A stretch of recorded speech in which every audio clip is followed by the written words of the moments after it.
വിയോജനക്കുറിപ്പ് ഒരു കുറിപ്പ് ബഹുമാനപ്പെട്ട ശ്രീ കെ എൻ ബാലഗോപാൽ തന്നിട്ടുണ്ട്. അതിനെക്കുറിച്ച് മുഖ്യമന്ത്രി ആദ്യം എന്താ ചെയ്യേണ്ടത്? ഇത് അവതരിപ്പിക്കണ അങ്ങ് വിളിച്ചതനുസരിച്ച് അതല്ലേ ലേ ചെയ്യാനായിട്ട് അങ്ങ് ലേ ചെയ്യുക.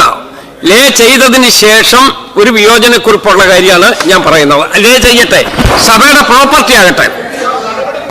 സാർ, കാര്യവിവര പട്ടികയിലെ ഇനം 2 പ്രകാരമുള്ള സംസ്ഥാനത്തിന്റെ സാമ്പത്തിക സ്ഥിതി സംബന്ധിച്ച ധവളപത്രം ഞാൻ മേശപ്പുറത്ത് വയ്ക്കുന്നു.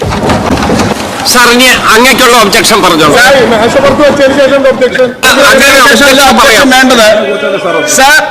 ഇതിനകത്ത് ഞാൻ പറയാനുള്ളത് പറയാം. സാർ, ഇതിനകത്ത് ഒരു ധവളപത്രം വെക്കുന്നുള്ളത് നല്ല കാര്യമാണ്, ഞങ്ങൾ അംഗീകരിക്കുന്നു. ധവളപത്രം കൃത്യമായിട്ട് വന്നാൽ എല്ലാ കാര്യങ്ങളും വരും.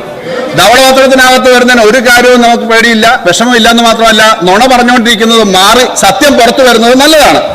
സാർ, ആ ധവളപത്രം വെക്കുമ്പോൾ അതിനകത്ത് ചില പ്രൊപ്പറേറ്റി ഉണ്ട് സാർ. അത് സംബന്ധിച്ച് റൂളിംഗ് ചെയർ നൽകുകയും ചെയ്യുക എന്നുള്ളതാണ്. എത്രയോ കാലമായി, ഞാൻ കഴിഞ്ഞ 5 വർഷക്കാലമായി ഈ സഭയിൽ എത്രയോ കാര്യങ്ങൾ കണ്ടത് അങ്ങനെയാണ് സാർ. സാറ് ഏറ്റവും സജീവമായ ഒരു മെമ്പറായിട്ട് ഇക്കാര്യത്തിൽ ഇടപെട്ടിട്ടുണ്ട്.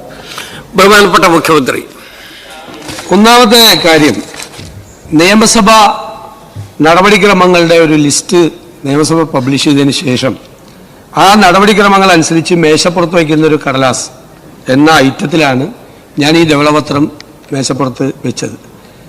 അത് വെക്കുക എന്നത് സ്പീക്കറുടെ അനുവാദത്തോടു കൂടി ചെയ്യുന്നൊരു കാര്യമാണ്. അത് വെച്ചതിന് ശേഷമാണ് അതിനുശേഷമുള്ള എന്തെങ്കിലും ഒബ്ജക്ഷൻ 303 എന്തെങ്കിലും അവതരിപ്പിക്കുന്നത്, അല്ലാതെ വെക്കുന്നതിന് മുമ്പല്ല.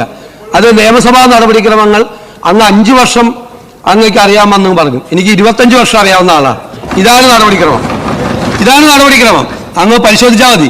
ഇതിനു മുമ്പ് ഏത് കാര്യത്തിൽ ലീഗൽ ഒബ്ജക്ഷൻ, ഒരു ബില്ല് പോലും പൈലറ്റ് ചെയ്തിട്ടാണ് ലീഗൽ ഒബ്ജക്ഷൻ.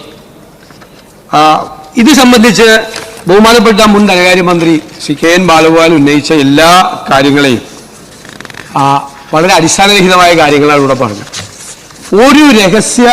ഒരു ഡോക്യുമെന്റും പുറത്തേക്ക് പോയിട്ടില്ല. ധനകാര്യ വകുപ്പിന്റെ നേതൃത്വത്തിലാണ് ഇത് തയ്യാറാക്കിയിരിക്കുന്നത്. ക്യാബിനറ്റിന്റെ അനുമതിയോടുകൂടിയാണ് തയ്യാറാക്കിയിരിക്കുന്നത്. ക്യാബിനറ്റിന്റെ അപ്രൂവൽ ഈ വൈറ്റ് പേപ്പറിനുണ്ട്. മുഴുവൻ നടപടിക്രമങ്ങൾ പബ്ലിക് ഡൊമൈനിലുള്ള ഡോക്യുമെന്റാണ് ഇതെല്ലാം. ഈ ഡോക്യുമെന്റ് ഇവിടെ ഇന്ന് വെച്ചിരിക്കുന്നത് കേരളാസ് ഫിസ്ക്കൽ ഹെൽത്ത് എന്നാണ്.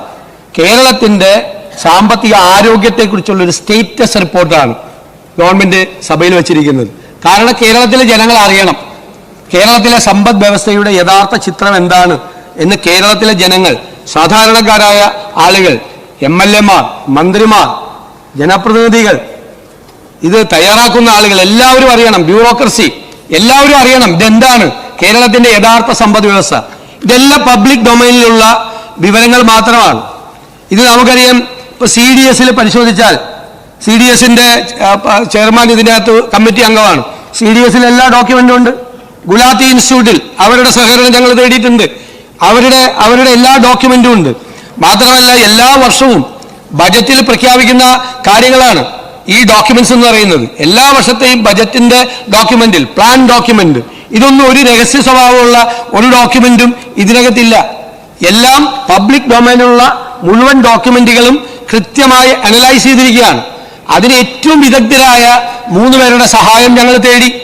ക്യാബിനറ്റ് സെക്രട്ടറി ആയിരുന്ന, ഡൽഹിയിൽ ക്യാബിനറ്റ് സെക്രട്ടറി ആയിരുന്ന, സംസ്ഥാനത്തെ പ്ലാനിംഗ് ബോർഡിന്റെ ഉപാധ്യക്ഷനായിരുന്ന ശ്രീ KM ചന്ദ്രശേഖർ, ഏറ്റവും പരിണതപ്രജ്ഞനായ ഒരു മുൻ ഉദ്യോഗസ്ഥൻ, അദ്ദേഹം ഏറ്റവും വലിയ സാമ്പത്തിക വിദഗ്ധൻ, ഡോക്ടർ ഡി നാരായണ എന്ന് പറയുന്ന എക്കണോമിസ്റ്റ്, CDS-ന്റെ ചെയർമാനായ ഡോക്ടർ വീരമണി, മാത്രമല്ല മുഴുവൻ സ്ഥലങ്ങളിൽ നിന്നും സാമ്പത്തിക കാര്യ വിദഗ്ധരുൾപ്പെടെയുള്ള മുഴുവൻ ആളുകളുടെ പല നോട്ടുകളും പരിശോധിച്ച് ധനകാര്യ വകുപ്പാണ് അതിന്റെ നേതൃത്വത്തിലാണ് ഇത് തയ്യാറാക്കിയിരിക്കുന്നത്.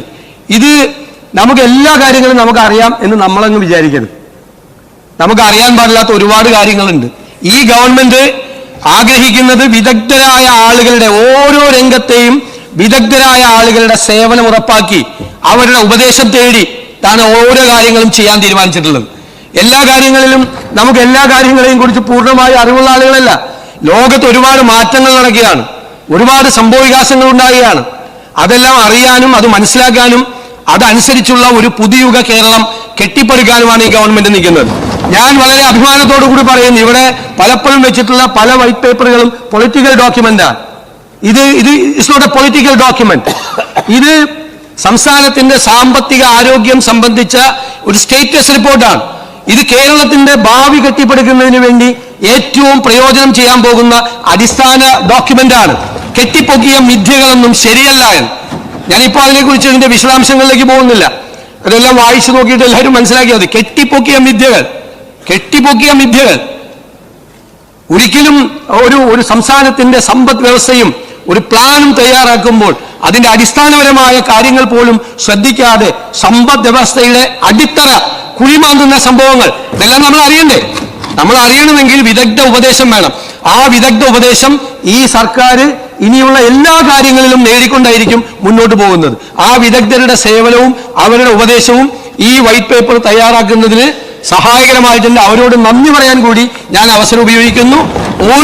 ഇദ്ദേഹം ഉന്നയിച്ചതുപോലുള്ള ഒരുവിധ നമ്മുടെ ഏതെങ്കിലും ഒരു ചട്ടമോ ഒരു നടപടിക്രമോ ഒന്നും ലംഘിക്കാതെ എല്ലാ നടപടിക്രമങ്ങളും പൂർണ്ണമായി പാലിച്ചുകൊണ്ടാണ് ഇത് തയ്യാറാക്കിയത്. ഇത് ഭാവി കേരളം കെട്ടിപ്പടുക്കുന്നതിനുള്ള ബേസിക് ഡോക്യുമെന്റായി മാറണം എന്നാണ് ഞങ്ങളുടെ ആഗ്രഹം.